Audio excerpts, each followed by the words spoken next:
Sacrifice করছেন, তা করুন, বেশ করছেন। সংসারে সবার কাছে ভালো শুনতে গেলে একটু আধটু স্যাক্রিফাইস করতেই হয় বই কি।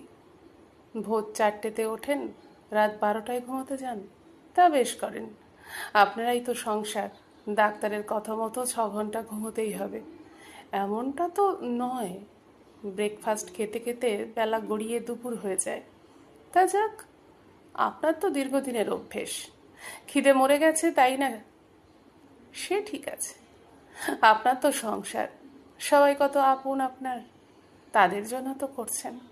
অথবা নিজে ছেঁড়া জুতো বা পুরনো জামা পরে অফিস যান, টিফিনের টাকা বাঁচিয়ে রাখেন ছেলে মেয়ের জন্য, তা বেশ ভালো করেন।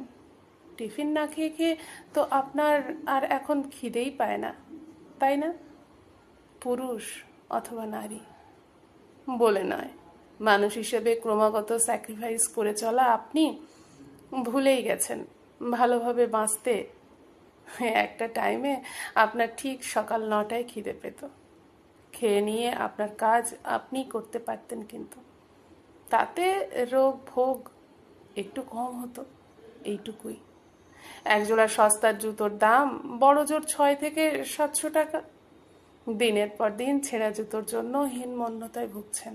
ওই সামান্য কটা টাকায় আপনার সংসারের হাল কিন্তু ফিরবে না, কিন্তু অফিসে ঢোকার সময় আপনার হীনমন্যতাটুকু কাটবে। আচ্ছা, আপনি যে স্যাক্রিফাইস করছেন আপনার সংসারের সবাই জানে? মানে তারা কি বোঝে আপনাকে?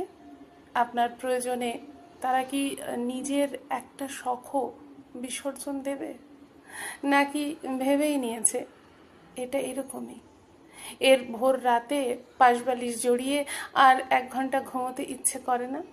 নাকি এর নতুন জামা জুতো লাগে না অফিস যেতে?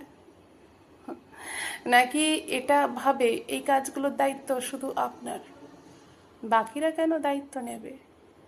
এ দায়িত্ব তো বাকিদের নয়। দস্যু রত্নাকরের পাপের ভাগ নাকি তার পরিবারের কেউই নিতে চায়নি, অথচ সে চুরি করত পরিবারের সকলের অন্নের জোগানের জন্য।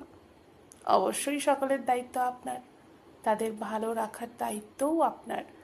সংসারের কেউ একটু বেশি করবে, কেউ একটু কম, তাই বলে নিজের সবটুকু অবলীলায় বিলিয়ে দিলেন, অথচ যাদের জন্য বিলিয়ে দিলেন তারা এটাকে তাদের প্রাপ্য হিসেবে ধরে নিচ্ছে, এমন যেন না হয়।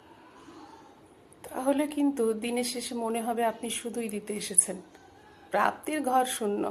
তাই আগে নিজেকে ভালো রাখুন, টাইমলি খাবার খান, সময় মতো ঘুমান। আপনার তো সংসার, জেলখানা তো নয়। ধীরে সুস্থে সারবেন হাতের কাজ, এতটা তড়িঘড়ি করার দরকার নেই। গান শোনার শখ থাকলে সামান্য অবসরে গান শুনুন, সময় বের করে বই পড়ুন, আয়নার সামনে দাঁড়িয়ে মনের মতো করে সেজে নিন একটু।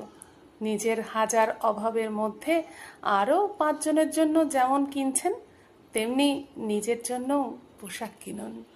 সবার সঙ্গে সঙ্গে আপনারও বয়স বাড়ছে, কমছে জীবনের রঙিন দিনগুলোর সংখ্যা। তাই তাই একতরফা স্যাক্রিফাইস করবেন না, টেকেন ফর গ্রান্টেড হবেন না। নিজেকে মূল্য দিন, অন্যরাও আপনাকে মূল্য দেবে। তারাও ভাববে এই মানুষটারও বেসিক প্রয়োজন রয়েছে, সবটুকু আমাদের বিলিয়ে দেবেন না।